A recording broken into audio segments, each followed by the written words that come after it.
Give or take 1990 or 91, Bennett and Pete Fairley came into my office holding a script in their hand called Dumb and Dumber.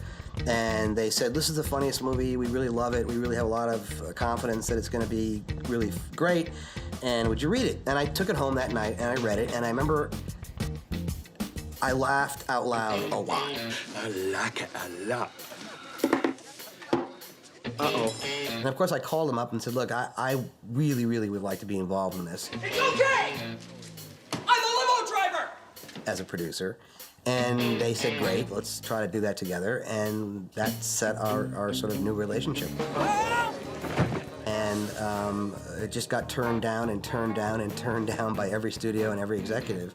I didn't even see it coming. And we didn't get like, no, thank you very much for submitting your script. It was a very interesting screenplay. I get calls from executives saying, what a piece of crap. You are one pathetic loser. Why would you send me this shit? No offense. No, none taken. It's funny, like 2 years go by and we're all broke. I'm gonna go to the store. Yeah. Okay, just get the bare essentials. This will last of our dough. In the meantime, while we're failing miserably, I had breakfast with Brad Cravoy about a completely separate issue. And I asked him what he was doing. He was financing low-budget movies. So he handed me a screenplay, and it wasn't called Dumb and Dumber, and I think it was called like Power Tools or Not a Toy or something like that. And the reason we would change the name was because usually the studios send it to readers. And they're young kids who are just out of college, and for a living, for $60, they read a script. Host, annual, host, Annual. annual. And the executive, who doesn't have time to read the script, reads that coverage. I'll never, ever forget reading the screenplay because it was the very first time I read something that made me want to piss in my pants. I was laughing so hard. So Brad brought the script back to the office. We all kind of looked at it, and I remember to this day that it was the funniest script that I ever read and the script that I laughed the most out loud as I was reading. So that night, midnight, I called up Charlie. I said, we got to meet first thing tomorrow morning. Come in. We're doing this movie. Charlie came in, and that's when I met Peter and Bobby Fairley for the first time. It's our big chance, man. But during the meeting, Peter and Bobby Fairley started acting out the parts of Harry and Lloyd, and it was really funny. We guaranteed that we would make the movie for $2 million or less, and we started to cast the movie. We went to Steve Martin, he said no. We went to Martin Short, he said no. The film finally started to come together when we started to talk to New Line Cinema. How about a hug? And they had a really interesting attitude over there. Mike DeLuca kind of liked the script. Bob Shea did not like the script, but I guess they liked it enough that if they could get the right cast, they said they would make it. And we came up with a list of about 25 actors. And they said, if you can get 2 of these actors from this list of 25, we'll greenlight Dumb and Dumber. And what we discovered was, of the 25 odd actors on that list, not one said yes. God help me! The New Line came back and said, look, we just finished shooting a movie called The Mask, and we love Jim Carrey. Ace Ventura had not come out yet, so he was pretty much unknown at that point. But if you get Jim Carrey in this movie, we'll make it. We were told that we could close a deal with Jim Carrey for $1 million anytime up until the Friday that Ace Ventura opened. And in our brilliance, we didn't close that deal because he was only a TV star. Monday morning, we called up Jim Carrey's agent, and we said, okay, let's get our contract on. Hold on, sugar. Daddy's got a sweet tooth tonight. And they said, well, we have a little problem since Friday. Now you have to ask yourself one question. I said, okay, Do I feel lucky? what's it gonna take?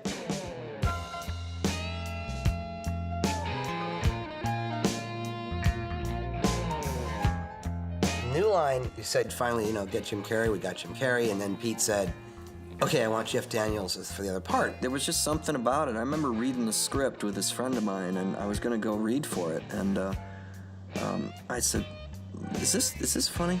And I told him about the tongue on the pole scene. Are you okay? Oh yeah, I do this all the And he time. goes, yeah, that's funny. Snowball in the head. He goes, yeah, that's funny. Sitting on a toilet. Yeah, that's funny. And they said, no, Jeff Daniels isn't funny. I mean, he's a good actor, but he's not funny. So I had 3 agents on the phone. 2 out of 3 guys were going, this will ruin your career. This is the end of everything. We cannot recommend more strongly that you do not do this movie. And the guy in New York, Paul Martino, I've been with since for 27 years, and Paul was the only one who said, do the movie. It's funny. Shake it off, man. I'm gonna go back. One of the things they said was that Jim is going to walk all over you. I'm going, okay, well, but what about the toilet scene? What about the tongue on the pole scene? What about the snowball in the head? He's not in those scenes. So even if he is that kind of guy, which I can react to, give me a little credit, there's the 3 scenes he's not even in. And then what Jim said was great. Jim said, this is a buddy-buddy movie, and I really want an actor across from me, somebody that I can react to and that will give and take. He really didn't want another comedian who would just wait for Jim to finish and then try to top him. And we were reading the hot tub scene. My hair was long, so I just kind of did this with the hair and, just kind of, did that. And Jim got this smile on his face. This is the life. Pete and Bobby Fairley said, we knew before you guys even said a word. Jim and I worked a little bit together, and I was, I was having trouble getting a handle on it. How far have we gone? Jim kind of knew it and understood it. And According to this map, about 1.5 inches. And how much farther we gotta go? eventually I just, 2 feet. I just said, okay, what would it be like to have an IQ of 9? And we are gonna need a smaller map, or we're never gonna get there. And, and so just I play the reality of that, which is all actor crap, but, instead of trying to be dumb, why don't you just be that stupid? So literally it was, I would shake my head, and like slosh my brain around before takes, just to try to empty out any degree of intelligence that I may have had as a person. And so that you really were, just kind of, being let out by your nose, and that seemed to work. You don't comment on it, you aren't trying to be funny, you just are that stupid. I was the Kung Fu chef. Pretty bird. Pretty bird. Polly, want a cracker? All right, fly. The whole dead bird experience with me as a child, it's given me a little bit of trauma. I've never really had any run-ins with the cops or anything like that. Because I'd been such a huge supporter of the script, Bobby and Peter cast me as J.P. Shea, which was a man, because that was the only role available. I was Joe Mental, the gas man. Gas man? How the hell do they know that I got gas? Excuse me, gunman? Who are you? My job was to be a real bad guy. Oh, don't play dumb with me, asshole. I'm the rightful owner of that briefcase that you've been carrying around. I did it. For the character Seabass, I went back to my roots in Moose Jaw, Saskatchewan, and thought about all the farmers and the truck drivers and the truckers and... I'll show you a happy place.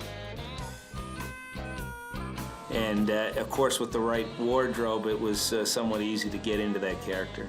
I played a self-absorbed, concerned, lonely ex-girlfriend. I don't care. I'm gonna tell you, he came... / undercover cop. In the end, it was down to me and Jeff. I remember sitting in the lobby with them. Sir, no, wait. No, sir, don't drink. You'd keep your mouth shut if you knew it was good for you, buddy. I'm sure if they went with me, it would have been all over the place. As a little side thing, they asked me if I wanted to play the cop, and I was like, sure, man. Bring it on. Bring it on, real nice life. Okay, it's a funny script, but then we're stuck with the Pete Fairley, Bob Fairley. Get the hell out of here. But we were stuck with that. It was either Pete and Bob directing or it wasn't gonna happen.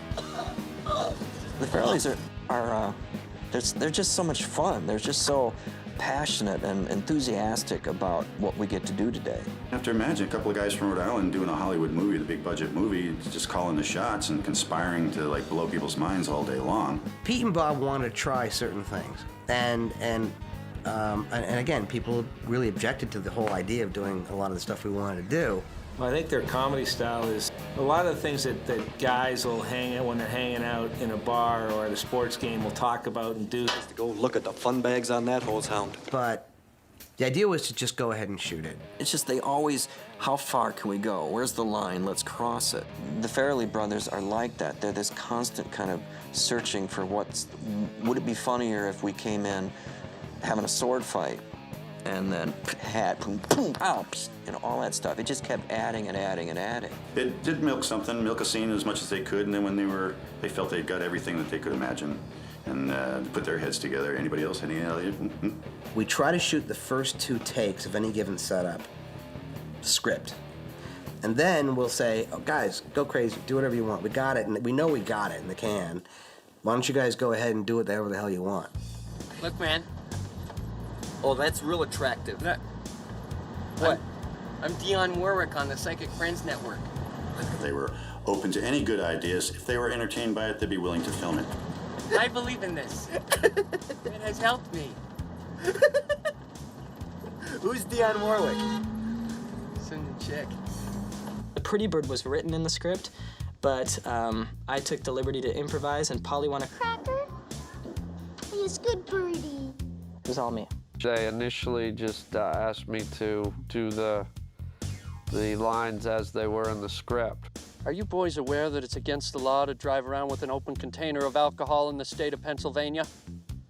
Peter said, okay, try a couple your way. You lads aware that it's against the law to be driving around here in Pennsylvania with an open container of alcohol, you little basset hound driving, crinkled up donut wrapper, licking, little road trip enjoying, fix your hair, sucking, what's wrong with your tooth, gurgling monkey kids? I still don't know what it means. Oh, is that so, lasagna lips? Almost to a fault where people, the producers, I'm sure, they just film anything. All I want is some vegetarian. Is it kosher? Won't they just get the day done and help us stay on schedule? There's a scene where we're at the bar, and the POV is now Jim walking out of the bar, the lodge. And as he walked out, he stopped, and he looked at this framed newspaper article. It was a prop up on the wall, and he ad-libbed, No way. That's great. It required great restraint, again, for everyone not to crack up laughing. It was just a genius moment. It was pure Jim Carrey. It's not just improv, about changing a line or changing a direction. It's how a guy like Jim Carrey can take the exact line written on the script and make it different than the way it was intended to be, just by his delivery, or just by his eye movement, or just by turning his head a little bit. It just becomes different. And that's a lot. Jim Carrey is such a talented comedian and understands humor so perfectly that he gave up the best part in the screenplay so that Jeff Daniels could play it. Cool. And that's the true spirit of a brilliant comedian. Whatever! All the stuff that Jeff does is really funny. In fact, if you look at the movie, the fact is, I think he gets half the laughs, and Jim gets half the laughs. But it comes from a different place. They're different kind of guys. Jim is very sort of out there on the set, making jokes and entertaining people and being funny. And quite honestly, Jeff, when the director yells, cut, let's move on, he goes back to his trailer to write plays. He's a very sort of inward-based kind of guy, and he writes music and he writes plays, and everything worked out pretty good. When they finally got on the set, it was sort of perfect because they got along great. Thank you, my good man. There was no competition for who was going to be funnier or who was going to get the goofy line. I don't think there's many people in Jim Carrey films that have been able to stand next to him and stay in every scene throughout the entire movie and hold their own. And Jeff Daniels certainly did that. When you're working with Jim, you've got so much to bounce off of and react to. And he's such a gifted comedian. He's so smart. He's so precise. Want to hear the most annoying sound in the world?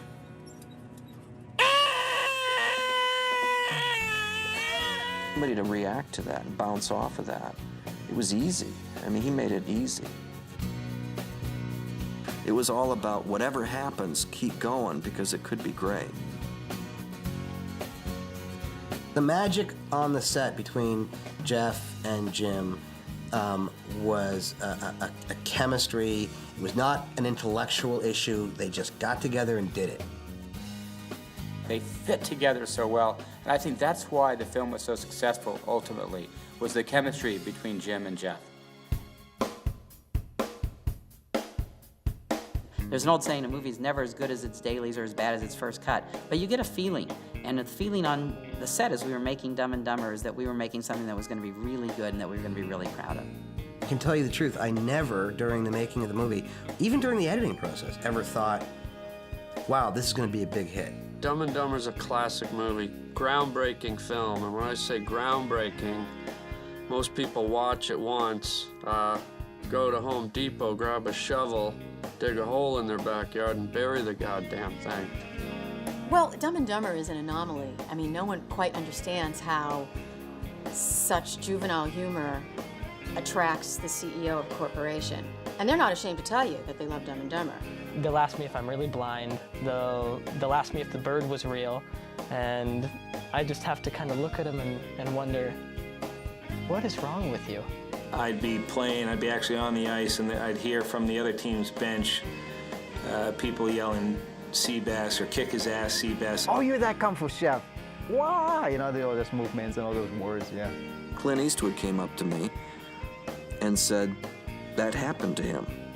That toilet scene, he was dating some girl, he really wanted to impress her, he'd eaten the wrong thing at lunch, he got to her house to pick her up for dinner or to go out or whatever, and he needed to find the bathroom now. And to have somebody like Clint's stature, tell you that story, and I guess it's nice to know the movie connected with him as well. I think this film continues to reach new audiences because I think it's you know, rarely tire of stupidity, and this is a celebration of knuckleheads. A lot of the humor seems to span across the world, and people just love it. It's so simple, yet so complex in its humor, and that's the beauty of it. It works on so many different levels, that movie. Did we know we were doing a classic? Probably not. Jeff Daniels probably knew. I'll bet you he knew. I knew we were on to something at least unique. I had no idea that it would be received and enjoyed by so many people so many years down the road. And that's a great thing, you know. The last time I looked, the Greeks were holding up 2 masks.